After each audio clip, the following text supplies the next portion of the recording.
umuthi ni twakorwo na kiundu gia thoni muno Kiambu County ati muborithi waciarirwo ni mutumia no anyite mutumia wina kana kanini, mutumia arari akiongithia mwana cero ira iyurite andu, cero irari na makiria ma andu 70, na ugakoraga ati twana tu tunini twina mieri 7 nginya mieri 12 nituo twarara kuu tukirira kuu tukiongithagirio kuu ni kuga ati ona covid no inyitithanirio kuu, no andu aya ari marona gutengeria andu igoti-ini.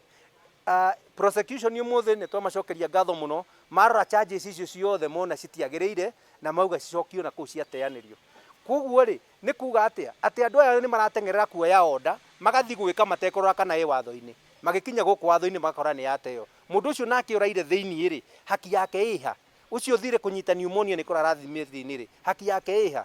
Koguo ni tukuga vitengo vya usalama mambe marorage kiria ki watho. Kiambu County, governor wa Kiambu County ndahete irabu gitio ona hanini, ndahete nemba gitio ona hanini, na muthenya akirota akiaria aragia uhoro wa uria kuhinga irabu egwika na egwika kugaya ciama cia irabu nigetha akorwo na andu angi maramuigua na maundu ta macio. Tukuona ati hindire yothe kuraheanwo orders ta ici ri kai mwene kirabu atataragwo te mundu, igoti riria riothe aheaga thirikari kai ritataragwo tari kindu.